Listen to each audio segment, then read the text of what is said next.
Hulk after drinking 10 Red Bulls. You know what's bullshit? Telling me the guy is dying, then making him an unstoppable rage monster with zero consequences. It's like your grandpa saying he's on his deathbed, and then he suddenly starts running marathons and bench pressing cars. Zombies? Let's talk about the zombies, because this is where it hurts the most. Dying Light 1 zombies were slow, scary, heavy. Volatiles at night made you shit bricks. You felt vulnerable. Those things were proper scary. You ran, you hid, you prayed you didn't make a sound. Nights actually meant something. Everything else is just filler, so you can get to the next Rage Mode Rampage. Allies? Background noise. Factions? Who gives a shit? The story is literally inject monster blood, get angry, smash, repeat. No real consequences for turning into a half-zombie freak show. No actual breakdown of what those 13 years did to his head. Just revenge, smash, cutscene, smash again. What were they thinking? They had the perfect setup for something raw and fucked up. A man who survived hell only to become the monster. And they flushed it down the toilet for cheap power fantasy. It makes you stop and think, was this really the big emotional return they hyped? Or was the whole story just a cheap excuse to sell beast mode? Nostalgia piss bait at its absolute laziest. Pure milking diarrhea. And the characters? Oh my god! What a fucking circus! You've got the mysterious scientist chick who shows up at the perfect time to save Crane and conveniently guide him the whole way. Because of course she does. The tough but fair sheriff trying to hold everything together like every other post-apoc cliche. Random survivor groups yelling at each other over scraps like it's a bad community theatre play. And the Baron?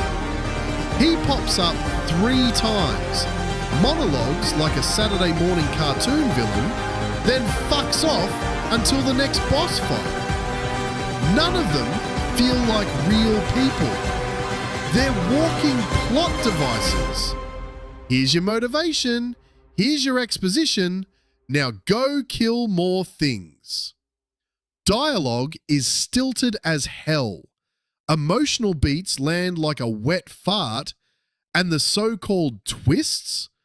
You can see them coming from a mile away like a drunk driver on the highway. Plot holes everywhere. Shit about Crane's past that doesn't add up. Motivations that change whenever it's convenient for the next cutscene. Timeline that feels like they made it up as they went along. The side quests are sometimes dumber and more entertaining than the main story. That should tell you everything. The series has barely evolved at all. Same parkour bones, same melee loop, same day/night cycle, now with a rage button and slightly better gore slapped on top. No major new mechanics that actually change how you play. And look, before anyone jumps in the comments foaming at the mouth, yes, I know about the Restored Lands update. I know about the new energy meter. I know they finally fixed some of the pacing and added systems that actually make the game feel less like a button-mashing fever dream. But why? Why does cleansing an area mean the zombies are just gone forever? Who thought that was a good idea? Why does clearing a zone turn it into a ghost town with nothing but tumbleweeds and awkward silence. And while we're on the topic of updates, yeah, let's talk about this whole cleansing the map thing.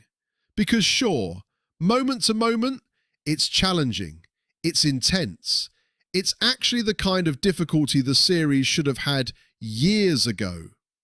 Yeah, it's tough. Yeah, it's satisfying.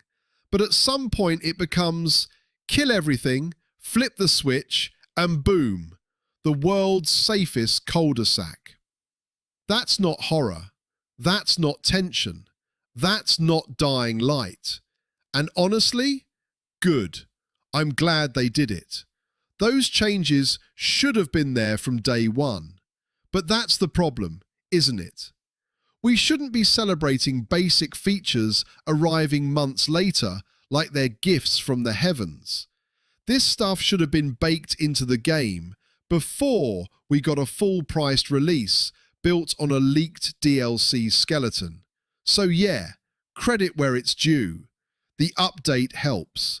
But it doesn't erase the filler, the recycled content, or the lazy writing that shipped at launch. No fresh ideas beyond, what if Crane hulks out?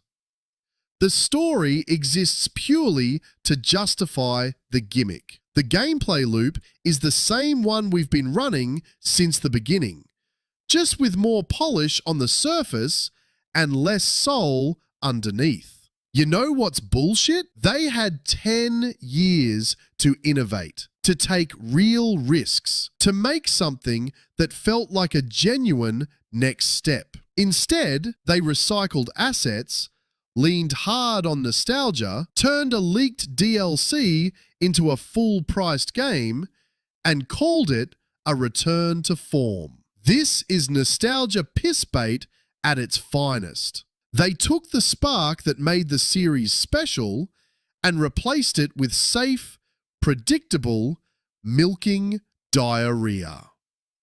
I'm fucking tired of it. No real consequences for turning into a half-zombie freak show. Just revenge. Smash. Cutscene. Bro, it's just filler content. Who cares about story? I just like smashing things. Stop complaining. It's fun. Philosophers of the apocalypse. Listen, if you genuinely enjoy the beast, good for you. But don't act like the filler isn't filler. Don't pretend the plot holes aren't big enough to park a bus in. Nostalgia. And for the love of Crane, stop glazing every design flaw like Techland is going to send you a Christmas card. But here's the thing nobody wants to admit, and the part Techland really doesn't want you thinking about. What if this wasn't the end of the franchise losing its soul? What if this was the beginning? And honestly, after everything I've said, after everything this franchise has put us through, there's still one thing that keeps me up at night. If this is what they did with Crane's return, if this is how they handled the Beast storyline, then what the hell does that mean for the future of Dying Light?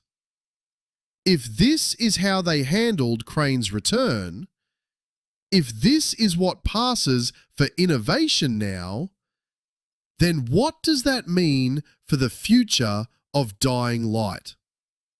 Because if this is the direction they're heading, we might not be ready for what comes next.